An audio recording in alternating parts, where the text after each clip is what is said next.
नमस्कार दोस्तों। लास्ट के लेक्चर में हमने अशोकाज पिलर के बारे में बहुत ही डिटेल में पढ़ा। वो काफ़ी ज़्यादा रेलेवेंट था वो लेक्चर। अगर आपने उसे नहीं देखा है तो आप उसे ज़रूर देखिए। मैं इस तरह से क्वेश्चंस करवा रहा हूँ जिससे सीडीएस ही नहीं, हर एग्ज़ाम के एस्पिरेंट्स जिनमें भी हिस्ट्री आती है या जो भी मैं सब्जेक्ट डिस्कस कर रहा हूँ, अगर वो आती है तो डेफिनेटली वो कवर हो जाएगी। और मैंने इतना डिटेल में हमेशा मेरी ये कोशिश रहती है कि मैं कोई भी टॉपिक लूँ तो उसे इस तरह से बताऊँ कि अगर उस टॉपिक से क्वेश्चन बना तो उस वीडियो लेक्चर या उसी मेरे जो स्लाइड्स हैं उसी के अंदर से कवर हो जाए। अब आगे बढ़ते हैं। और तो ये क्वेश्चन मैंने डिस्कस कर दिया। अगर आपने उस वीडियो को नहीं देखा है तो आपको लिंक मिल जाएगी डिस्क्रिप्शन बॉक्स के अंदर। नाउ आगे बढ़ते हैं। हम लोग यहाँ बात कर रहे हैं सीडीएस के क्वेश्चन की। जो सीडीएस 2022 हुआ, सीडीएस 1, उसकी बात कर रहे हैं। क्वेश्चन नंबर 93 ये सेट ए के अकॉर्डिंग मैंने लिया है। देखिए क्या क्वेश्चन में बोला जा रहा है। फ्रॉम अमोंग द फॉलोइंग महाजन पदार्थ आइडेंटिफाई द गण या संघ जिसे ओलियार्की कहा गया है। यानी आपको कुछ महाजन पद के नाम दिए गए हैं, आपको बताना है कि किस महाजन पद में ओलियार्की चलती थी। देखिए ये इंग्लिश का वर्ड है। ओलियार्की का मतलब क्या होता है? ओली का मतलब फ्यू होता है, एर्की का मतलब आपको पता होगा राजपाट। यानी जहाँ पर कुछ राजाओं का समूह मिलकर राज्य चलाता है तो वो ओलियार्की कहलाता है। तो आपको बताना है कि किस महाजनपद में इस तरह का सिस्टम था कि कुछ राजा मिलकर के राजपाट चला रहे थे, ना कि एक सिंगल राजा के द्वारा। हमेशा की तरह सबसे पहले बात करेंगे इस सवाल के सोर्स की। तो ये सवाल क्लास 6 की एनसीईआरटी से लिया गया है। आप देख सकते हैं यहाँ पे बताया गया क्लोजर लुक वज्जी के बारे में। देखिए बताया जा रहा है कि मगध एक पावरफुल साम्राज्य था, लेकिन वज्जी जिसकी राजधानी वैशाली बिहार थी वो एक डिफरेंट फॉर्म ऑफ गवर्नमेंट के अंदर था जिसे गण या संघ कहा जाता है। तो जो हम लोग बात करते हैं गणराज्य की, तो उस वर्ड की उत्पत्ति यहीं से देखी जाती है, गणराज्य या संघ राज्य। अब देखिए इसका क्या अर्थ होता है। बताया जा रहा है कि गण या फिर संघ में there were not one but many rulers, यानी केवल एक राजा नहीं बल्कि बहुत सारे शासक होते हैं। कभी कभी thousand of man rule together, यानी हजारों लोग एक साथ शासन करते हैं। And one was known as raja, और एक को राजा माना जाता है, एक को राजा कहा जाता है, और बाकी उनका पूरे समूह होती है जो रूल करते हैं। आगे ये भी बताया गया है कि ये राजा परफॉर्म करते हैं साथ साथ में जो भी रिचुअल्स होते हैं, असेंबलीज में मिलते हैं और डिसाइड करते हैं कि अब क्या होना चाहिए। डिस्कशन और डिबेट के आधार पर कार्य किया जाता है। उदाहरण के लिए if they were attacked by an enemy they made to discuss what should be done to meet the threat. यानी अगर उसे एनिमी के द्वारा, दुश्मनों के द्वारा अटैक किया जाता है उसके राज को, तो वो क्या करेंगे, मिल करके सबसे पहले विचार करेंगे कि इस थ्रेट से, इस आक्रमण से बचने के लिए क्या करना चाहिए। आगे बताया गया है women, dasa and karmakara could not participate in this assemblies, यानी कुछ लोगों को प्रतिबंध भी लगाया गया है। हालांकि ये गणराज्य का उदाहरण है, बट सारे लोगों को ऑफ कोर्स यहाँ पे राजपाट के अंदर इंक्लूड नहीं किया जाएगा, बल्कि कुछ लोगों के समूह के द्वारा राजपाट चलाया जाएगा। आगे एक और बात बहुत ही ध्यान से समझ लीजिए, काफ़ी ज़्यादा इंपॉर्टेंट है। गौतम बुद्ध और महावीर स्वामी दोनों ही, जिसके बारे में चैप्टर 7 पर बताया गया है कि ये दोनों ही गण और संघ से संबंध रखते हैं। आपको कॉमेंट बॉक्स में ये बताना है कि गौतम बुद्ध किस संघ से, किस गण से संबंध रखते हैं और महावीर स्वामी किस गण से संबंध रखते हैं। आपको इन दोनों सवालों का आंसर कमेंट बॉक्स में करना है। हमने देख लिया इस सवाल का उत्तर क्या है। वज्जी एक गणसंघ था जहाँ पे कुछ राजा मिलकर के रूल करते थे। देखिए महाजन पद काफ़ी बड़ा और इंपॉर्टेंट टॉपिक है। अक्सर इस टॉपिक से सवाल आते हैं, बट मैं इसकी सेपरेट वीडियो बनाना चाहूँगा, अदरवाइज़ फिर यही वीडियो काफ़ी ज़्यादा लेंदी हो जाएगी। तो उसकी वीडियो जल्द ही आपको देखने को मिलेगी। आगे बढ़ते हैं अगले सवाल की ओर। एक बात मैं आपको और यहाँ पे बता देना चाहता हूँ कि जैसा कि मैंने आपको कहा था कि अगर 10 सवाल पूछे जाते हैं इतिहास से, तो 7-8 सवाल 9 सवाल तक भी एनसीईआरटी से ही आते हैं। और ये आपने अभी देखा कि किस तरह से 6 से लेकर के, देखिए पीवाईक्यूज़ और सिलेबस ये दो सबसे बेस्ट गुरु होते हैं किसी भी एग्जाम की तैयारी के लिए। तो जब हम पीवाईक्यूज़ से हमें पता चल जाता है कि हमें कौन सी बुक पढ़नी है, किस चैप्टर पर ध्यान दे रहा है, किन टॉपिक को पहले करना है, ये सब बातें पीवाईक्यूज़ ही सिखाता है। जैसे अभी आपने ये टॉपिक देखा महाजन पद, तो आपको इसे डिटेल में तैयार कर लेना चाहिए किसी भी माध्यम से। अगला सवाल देखिए, बोला जा रहा है the provision for separate electorate for Muslims was given by, यानी मुस्लिम को सेपरेट इलेक्टोरेट किस प्रावधान के द्वारा दिया गया। अब ये इतना सरल सवाल है कि मुझे इसके पीवाईक्यूज लाने की जरूरत नहीं है। हालांकि ये टॉपिक बार बार एग्जाम्स के अंदर डिफरेंट तरीके में पूछा जाता है। जैसे कभी मैच द कॉलम दे दिया गया, कभी इसके बारे स्टेटमेंट्स दे दी गई। तो इसका करेक्ट आंसर मार्लेमेंटो रिफॉर्म्स है। ओके, और मार्लेमेंटो रिफॉर्म्स के तहत सेपरेट इलेक्टोरेट्स यानी पृथक निर्वाचिका की व्यवस्था की गई मुस्लिमों को, और इस तरह से डिवाइड एंड रूल के कॉन्सेप्ट को आगे बढ़ाया गया था। नाउ देखिए 1757 से लेकर जितने भी एक्ट आते थे ब्रिटिश सरकार के द्वारा 1858 तक के मैंने कवर कर लिए हैं। जल्द ही वीडियोस में मैं 1909, 1919 इस तरह के जो गवर्नमेंट ऑफ इंडिया एक्ट आते थे इनकी भी वीडियो जल्दी लेकर के आऊँगा। वैसे इस क्वेश्चन का करेक्ट आंसर हमने देख लिया। अगले सवाल की ओर बढ़ते हैं। क्या ये सवाल एनसीईआरटी के अंदर था? ऑफ कोर्स एनसीईआरटी के अंदर था। आपको ये मिल जाएगा पॉलिटी की बुक में जो 11th क्लास की आती है, कॉन्स्टिट्यूशन एट वर्क, उसमें भी मिल जाएगा, और हिस्ट्री के बुक्स में भी ये कवर्ड है। अगला क्वेश्चन देखिए, which of the following was the founder member of Hindustan Socialist Republic Army established in September 1928। सितंबर 1928 में स्थापित हिंदुस्तान सोशलिस्ट रिपब्लिक आर्मी के कौन कौन से संस्थापक सदस्य थे, आपको ये बताना है। भगत सिंह, जतिंद्र नाथ, अजय घोष और फणींद्र नाथ घोष। ना अगर इस सवाल के सोर्स की बात करें तो एनसीईआरटी के अंदर ये नाम डायरेक्टली गिवन नहीं है। हिंदुस्तान सोशलिस्ट रिपब्लिक आर्मी पर तो बात की जाती है, बट इनके मेंबर्स के बारे में डिटेल में नहीं दिया गया होता है। सो यहाँ पे मैंने बीपीएससी का पीवाईक्यू लिया है। देखिए क्या बोला जा रहा है, name the revolutionary of Bihar who attended the meeting of Hindustan Socialist Republic Army in September 1928। Bihar के उस क्रांतिकारी के आपको नाम बताना है जिसने हिंदुस्तान सोशलिस्ट रिपब्लिक आर्मी के मीटिंग को सितंबर 1928 में अटेंड किया था। तो इस सवाल के करेक्ट आंसर की बात करें तो फणींद्र नाथ घोष इसका करेक्ट आंसर है। सो अभी हमने देखा कि जो फणींद्र नाथ घोष है वो एचएसआरए की मीटिंग को उन्होंने अटेंड किया था, तो इस तरह से वो जुड़े हुए थे। तो अगर इसके करेक्ट आंसर की बात करें तो इसका करेक्ट आंसर है 1, 2, 3 एंड 4, ऑप्शन डी। चारों ही पर्सन एचएसआरए से एसोसिएटेड थे। फणींद्र नाथ घोष बहुत सारे इंस्टीट्यूट ने इसका आंसर 1, 2 एंड 3 बताया है, बट इसका करेक्ट आंसर 1, 2, 3, 4 है। क्योंकि देखिए फणींद्र नाथ घोष स्टार्टिंग में इनिशियली फेज में जुड़े हुए थे, बट बाद में आपने लाहौर कॉन्स्पिरेसी केस के बारे में सुना होगा। लाहौर कॉन्स्पिरेसी केस के तहत फणींद्र नाथ घोष गवर्नमेंट के अप्रूवर बने। इन्होंने बताया कि हाँ ये बात बिल्कुल सही है, किस तरह से अटैक किया गया, इन सारी चीज़ों को खोल दी गई मुखबिर के रूप में। तो यहाँ पे बाद में फिर फणींद्र नाथ घोष को बैकुंठ शुक्ला जी के द्वारा मार दिया गया, ताकि क्योंकि ये गवर्नमेंट अप्रूवर बने, जिससे इस तरह की सिचुएशन देखने को मिली। दोस्तों बैकुंठ शुक्ला के बारे में बहुत ही कम लोगों को पता है। बाकी रिवोल्यूशनरीज के नाम तो हम सुने हुए होते हैं, बट बैकुंठ शुक्ला भी बहुत ही महान क्रांतिकारी थे। किस तरह से उन्होंने अपने देश के प्रति जो किया है वो बहुत ही सराहनीय है। भगत सिंह, आप कह सकते हैं कि जो फणींद्र नाथ घोष है वो ट्रेचरस बने भगत सिंह और जतिंद्र नाथ और अजय घोष के। तो इसका करेक्ट आंसर फिर हमने देख लिया, ऑप्शन डी है। इस पर बहुत ही डिटेल में कोई बात करेंगे सेपरेट वीडियो में, जहाँ पर मैं रिवोल्यूशनरीज एक्टिविटीज़ को कवर करूँगा। आजकल इस टॉपिक से बहुत ही ज़्यादा सवाल बनते हैं। सो ये ऑलरेडी मैंने कवर कर दिया है। मैंने आपको बता दिया कि एचएसआरए से ये संबंधित है कि चारों ही लोग जो है वो एचएसआरए से जुड़े हुए थे, लेकिन Phanindra Nath Ghosh became treacherous and became the government approver which led to the hanging of Shaheed Azam Bhagat Singh and his comrades. तो ये नाम भी ध्यान रख लीजिए। आगे बताया गया है कि later Baikunth Shukla murder Phanindra Nath and became martyred. ठीक है, आगे बढ़ते हैं। अगला सवाल देखिए, who among the following did not belong to the group of no changers. No changer से कौन से लोग संबंध नहीं रखते हैं। ऑप्शन है हमारे पास M.A. अंसारी, विठल भाई पटेल, चक्रवर्ती राजगोपालाचारी और कस्तूरी रंगा अयंगर। सो इस सवाल के सोर्स की बात करें तो स्पेक्ट्रम के अंदर गिवन है, और देखिए ये प्रीवियस ईयर क्वेश्चन भी है। EPFO जो यूपीएससी के द्वारा लिया जाता है उसके अंदर पूछा गया है, who among the following was not part of the group of no changers. यानी ये इंपॉर्टेंट टॉपिक है, इसे डिटेल में समझ लेते हैं। सो ये स्पेक्ट्रम का चैप्टर 17 में दिया गया है, Swarajist socialist ideas revolutionary activities के उदय से संबंधित। बताया गया है कि किस तरह से कांग्रेस खिलाफत स्वराज पार्टी का जेनेसिस हुआ। गांधी जी अरेस्ट हुए 1922 में। उसके बाद डिसइंटीग्रेशन, डीऑर्गेनाइजेशन और डीमोरलाइजेशन होने लगा नेशनलिस्ट रैंक्स में। अब इसमें आगे ये बताया गया है, one section led by Chittaranjan Das, Motilal Nehru और अजमल खान। इन 3 लोगों का एक सेक्शन था जिसमें ये कहा जा रहा था, ये चाहते थे कि लेजिस्लेटिव काउंसिल को बायकॉट किया जा सके, ताकि nationalist could enter them to expose the basic weakness of this assembly. ताकि नेशनलिस्ट जो राष्ट्रवादी नेता है वो इसमें घुस सके और इनके जो बेसिक वीकनेस है उनको उजागर कर सके, और इस तरह से वो पॉलिटिकल स्ट्रगल को एक एरिना के रूप में यूज कर सकें देश से संबंधित कार्य करने के लिए। इनके शब्दों में था एंड या मेंड, यानी या तो खत्म करें या फिर इसका सुधार करें। If the government did not respond to the nationalist demand then they would obstruct the working of this council. अगर सरकार इनके मांगों को नहीं पूरा करती है तो ये काउंसिल्स के कार्य में बाधा डालेंगे।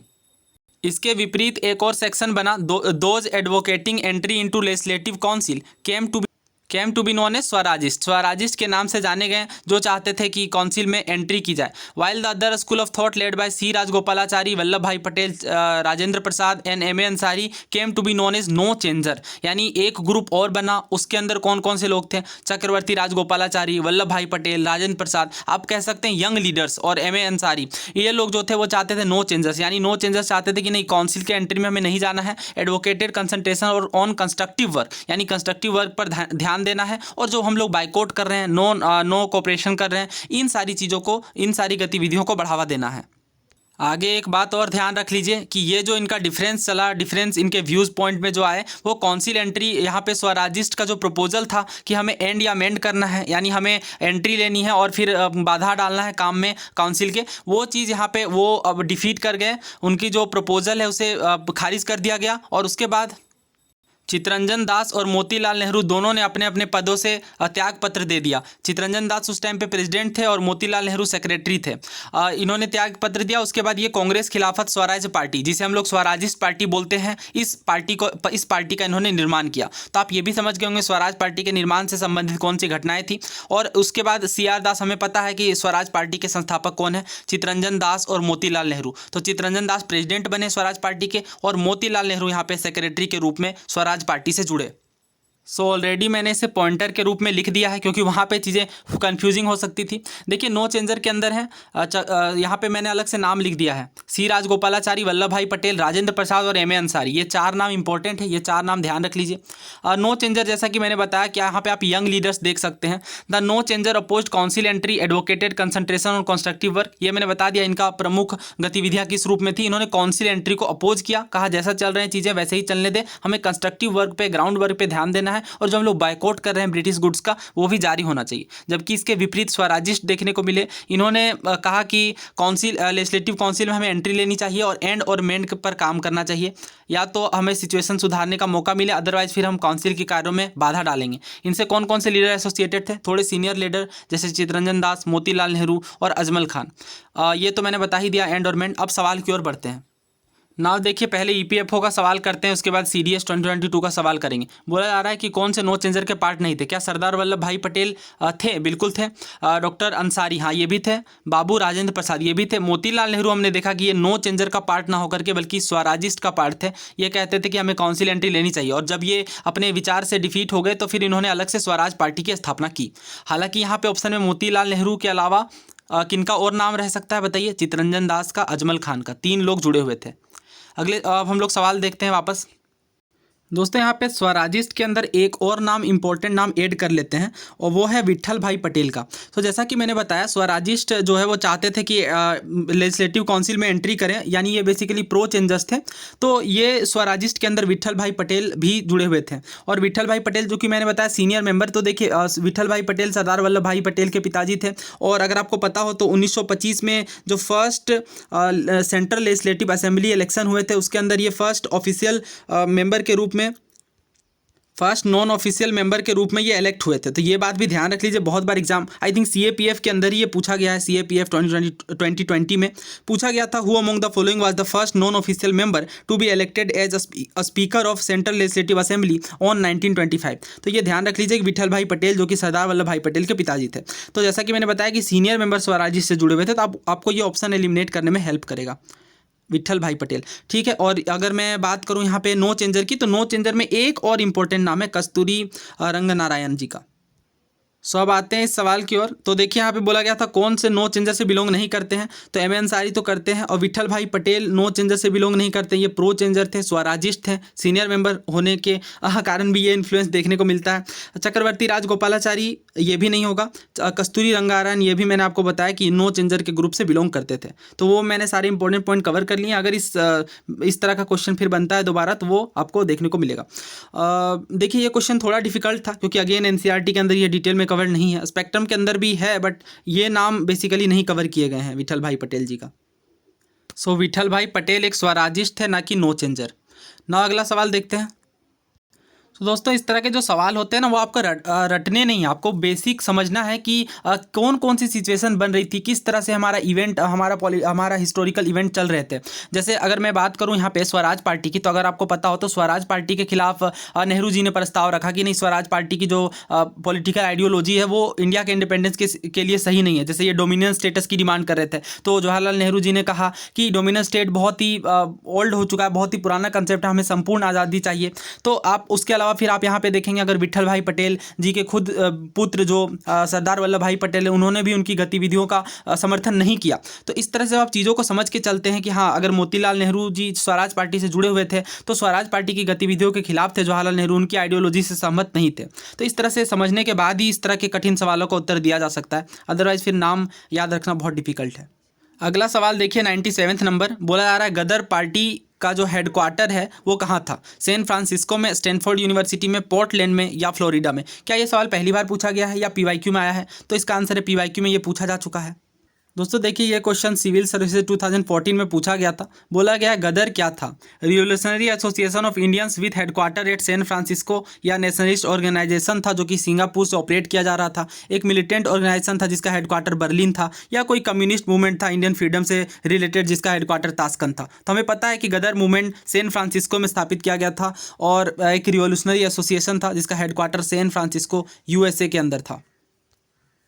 तो इसका करेक्ट आंसर क्या है? फिर ऑप्शन ए सैन फ्रांसिस्को। सो इस क्वेश्चन से मैंने ये भी प्रूव कर दिया कि किस तरह से सिविल सर्विसेज के क्वेश्चन सीडीएस में पूछे जाते हैं, और मैंने वैसे वर्षा भी मैं आपको दिखा सकता हूँ कि सीडीएस के क्वेश्चन भी किस तरह से सीएससी में पूछे गए। अगर आपने मेरी वो वीडियो देखी है जिसमें मैंने आपको दिखाया कि किस तरह से 30-35 सवाल इस बार के सिविल सर्विसेज में अदर एग्जाम्स में थे, तो वहाँ पर मैंने आपको ये चीज़ ऑलरेडी दिखा दी है। तो ये क्वेश्चन क्या डिफिकल्ट था? अगर डिफिकल्टी लेवल की बात करें तो उतना डिफिकल्ट नहीं माना जाएगा क्योंकि हर तरह के बुक्स के अंदर ये कवर्ड है। आगे बढ़ते हैं अगले सवाल की ओर। हाँ, मैं गदर पार्टी पर, गदर मूवमेंट पर मैं अलग से वीडियो बनाऊंगा क्योंकि ये लंबा टॉपिक है और अक्सर ही इससे क्वेश्चन आते हैं। अगला सवाल देखिए, अखबार के नाम दिए गए हैं और संपादक का नाम हमें बगल में दिया गया और बताना है कि कौन सा करेक्टली मैच नहीं है। नवजीवन महात्मा गांधी, महाराठा और Bal Gangadhar Tilak, Bengali Surendra Nath Banerjee, voice of India Gopal Krishna Gokhale. तो देखिए यहाँ पे जो गलत पेयर है वो है option D, voice of India. Voice of India अखबार जो है वो दादा भाई नौरोजी के द्वारा स्टार्ट किया जाता था, ना कि गोपाल कृष्ण गोखले के द्वारा।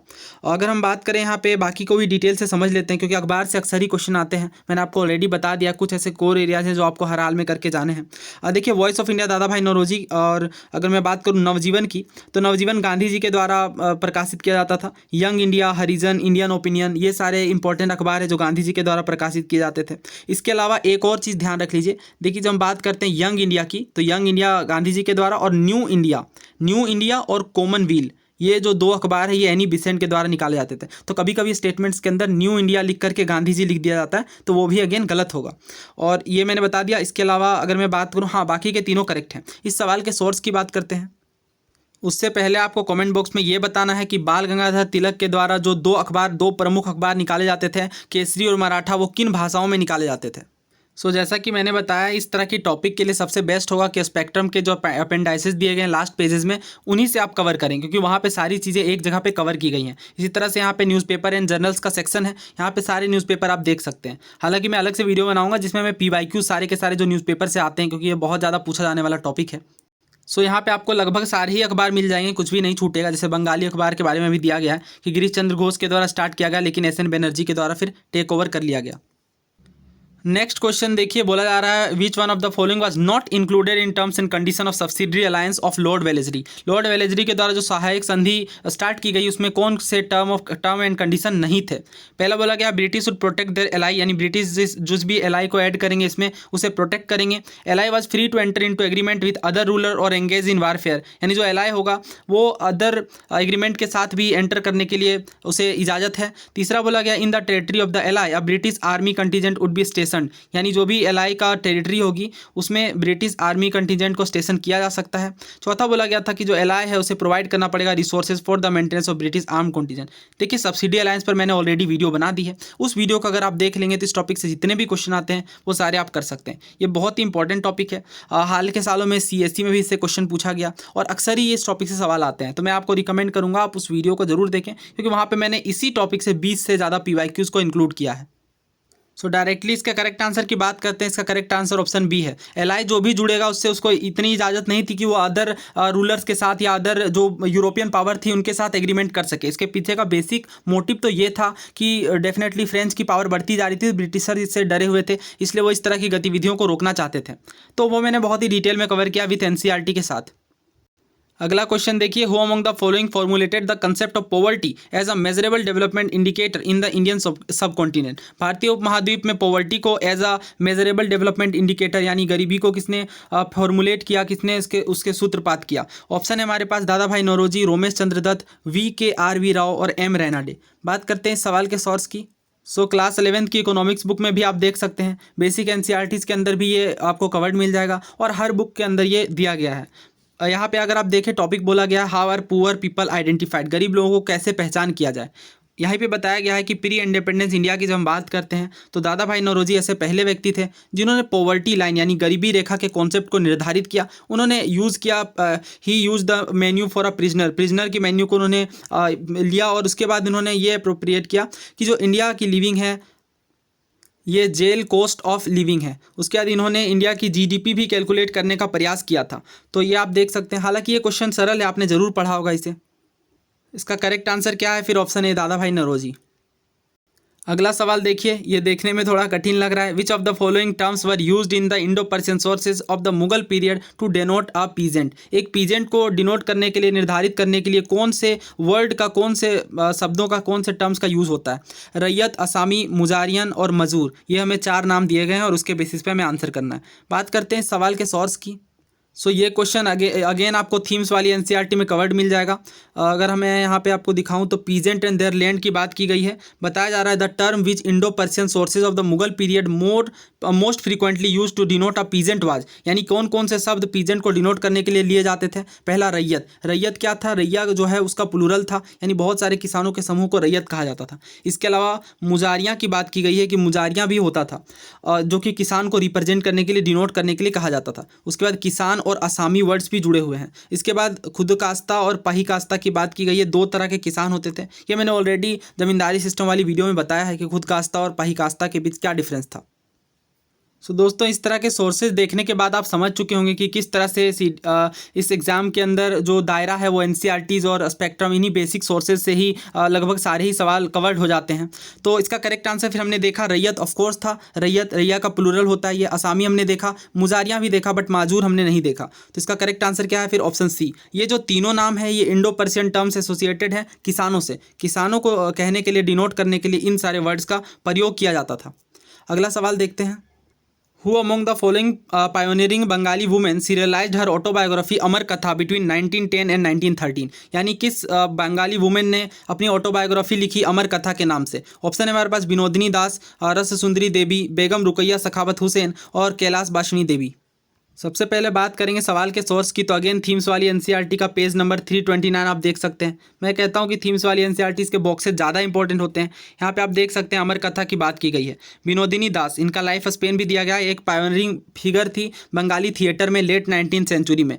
आगे बताया गया है कि इन्होंने एक फेमस ड्रामेटिस्ट गिरीश चंद्र घोष के साथ काम किया। उसके बाद इन्होंने अपनी ऑटोबायोग्राफी सीरियलाइज की जिसका नाम था अमर कथा। क्या ये क्वेश्चन प्रीवियस ईयर में पूछा गया है? हाँ, पूछा गया है। ये देखिए CAPF 2018 के अंदर पूछा गया था। बोला गया है विनोदिनी दासी जो कि एक पायोनियरिंग फिगर है बंगाली थिएटर के अंदर, उनके बारे में कौन कौन से कथन करेक्ट हैं? She was one of the prime movers behind the setting up of the star theatre, यानी कलकत्ता के स्टार थिएटर को स्टार्ट करने में इनका ये एक अहम योगदान था। दूसरा बोला गया इन्होंने सीरियलाइज किया अपनी ऑटोबायोग्राफी अमर कथा को 1910 से लेकर 1913 के बीच। सो अभी हमने देखा कि इस तरह यह स्टार थिएटर से जुड़ी हुई थी और थिएटर में काफ़ी प्रमुख इन्होंने काम किया और ऑटोबायोग्राफी की भी बात हमने की। तो इसका करेक्ट आंसर क्या है? Option C, both 1 and 2। आप देख रहे हैं, अगर आपने एनसीईआरटी के इस बॉक्स को नहीं भी पढ़ा हो किसी कारण से, बट आपने previous year question other exam के किए हों, अगर आपने गौर किया हो तो ये CAPF का पूछ रहे हैं सीडीएस के अंदर। तो इसलिए मैं हमेशा कहता हूँ अगर आपने ये क्वेश्चन किया हो तो आप डेफिनेटली समझ जाते कि फिर अमर कथा को लिखा है विनोदिनी दासी ने, तो आप इस क्वेश्चन को आंसर कर लेते, अदरवाइज फिर ये डिफिकल्ट क्वेश्चन है। सो ऑब्वियसली इसका करेक्ट आंसर क्या है? ऑप्शन ए, विनोदिनी दासी। अगला सवाल देखिए, हमें कालानुक्रम से सजाना है घटनाओं को। अहमदाबाद मिल स्ट्राइक, चंपारण सत्याग्रह सभा की स्थापना और जालियांवाला बाग मैसेकर। तो ये घटनाएं बहुत प्रमुख घटनाएं हैं। इनका आपको ईयर पता होना चाहिए इस तरह के सवाल करने के लिए, और इस तरह के सवाल बहुत ही फ्रीक्वेंटली पूछे जाते हैं जहाँ पे आपको क्रोनोलॉजी सेट करने के लिए कहा जाता है। सो यहाँ पे सबसे पहले चंपारण सत्याग्रह आएगा जो कि अप्रैल और मई 1917 के बीच इस्टेब्लिश किया गया था। अहमदाबाद मिल मजदूर हड़ताल 1918। अगर उसके बाद हम यहाँ पे ऑप्शन में देखें तो सत्याग्रह सभा की स्थापना की गई रोलेट एक्ट के विरोध में 24 फरवरी 1919 को, और उसके बाद जालियांवाला बाग मैसेकर जो कि 13 अप्रैल 1919 को हुआ। तो हमारा करेक्ट आंसर क्या है? फिर ऑप्शन बी, 2, 1, 3, 4। सबसे पहले चंपारण सत्याग्रह, उसके बाद ये अहमदाबाद मिल मजदूर हड़ताल, उसके बाद सत्याग्रह सभा की स्थापना, और लास्ट में हमें जालियांवाला बाग मैसेकर देखने को मिलेगा ऑप्शंस के अंदर। इस सवाल के सोर्स की बात करें तो ये बेसिक सोर्सेज में कवर है, आपको पता होगा ये इंपॉर्टेंट इवेंट्स हैं, तो हर बुक में ये कवर्ड होता है। अगला सवाल देखिए, बोला जा रहा है कि 1916 का साल भारतीय इतिहास में क्या महत्व रखता है। लखनऊ सेशन हुआ कांग्रेस का, कांग्रेस लीग पैक्ट देखने को मिली, होम रूल लीग यानी सत्याग्रह लीग की स्थापना, होम रूल लीग की स्थापना फॉर्मेशन हुआ। तो इसका करेक्ट आंसर ऑप्शन सी है, तीनों ही इवेंट 1916 से एसोसिएटेड है। अगेन ये PYQ है, बहुत बार अलग अलग तरीके से इस तरह के सवालों को पूछा गया है कि लखनऊ सेशन कब हुआ या कांग्रेस लीग पैक्ट कब हुई, होम रूल लीग की स्थापना कब हुई। आपको कमेंट बॉक्स में ये बताना है कि 1916 के लखनऊ सेशन को किसने प्रिजाइड किया था, उसके अध्यक्ष कौन थे। सो ये सवाल अगर सोर्स की बात करें तो अगेन ये स्पेक्ट्रम और बेसिक सोर्सेज के अंदर कवर्ड है। ये देखिए 51 नंबर का क्वेश्चन, ये आई थिंक छूट गया था तो यहाँ पे कवर कर लेते हैं। बोला जा रहा है कि किस साल फर्स्ट टेलीग्राफी कनेक्शन यूरोप और इंडिया के बीच स्थापित की गई। देखिए ये थोड़ा डिफिकल्ट क्वेश्चन हो जाता है क्योंकि यहाँ पे आपको डायरेक्ट टेलीग्राफी कनेक्शन की बात नहीं की जा रही है, बल्कि पूछा जा रहा है कि इंडिया और यूरोप के बीच कब स्थापित की गई। सो देखिए ब्रिटिश ईस्ट इंडिया कंपनी ने तो 1851 में ही टेलीग्राफ की शुरुआत कर दी थी, लेकिन इंडिया और इंग्लैंड के बीच ये 1865 में पर्सियन गल्फ लाइन के द्वारा स्थापित की गई। तो इसका करेक्ट आंसर ऑप्शन सी 1865 है। 1851 में फर्स्ट टेलीग्राफिक लाइन इंडिया में स्टार्ट की गई कलकत्ता और डायमंड हार्बर के बीच। 1853 आपको पता ही होगा पहली ट्रेन चली भारत में बॉम्बे से ठाणे के बीच, और 1864 से लेकर 65 तक यूरोप टू पर्सियन गल्फ और उसके बाद कराची तक ये टेलीग्राफ लाइन को बिछाया गया। तो इसका करेक्ट आंसर ऑप्शन सी है। यह डिफिकल्ट क्वेश्चन है, बेसिक सोर्सेज के अंदर उतने डिटेल में नहीं कवर्ड है। हालांकि टेलीग्राफिक लाइन के बारे में बताया जाता है, बट इस कंसेप्ट को यूरोप और इंडिया के बीच ये कब स्टार्ट की गई ये बेसिक सोर्सेज के अंदर कवर्ड नहीं है। सो नाउ देखिए, इस तरह से हमने हिस्ट्री के सवाल कर लिए हैं, इतिहास के सारे सवाल मैंने कवर कर लिए। इस तरह से मैंने कवर किया है कि जो अदर एग्जाम के लिए भी रेलेवेंट हो और इंपॉर्टेंट पॉइंट्स भी सारे के सारे कवर कर लिए। अगर आप चाहते हैं कि अदर सब्जेक्ट के लिए भी मैं ऐसे ही वीडियो सीरीज़ करूं, पॉलिटी और अदर सब्जेक्ट के लिए भी, तो आप कमेंट बॉक्स में लिखना ना भूलें। और अगर अच्छा रिस्पॉन्स मिलेगा तो मैं इस सीरीज़ को कंटिन्यू करूँगा। Thank you so much and तक बने रहने के लिए। चैनल को सब्सक्राइब करना ना भूलें।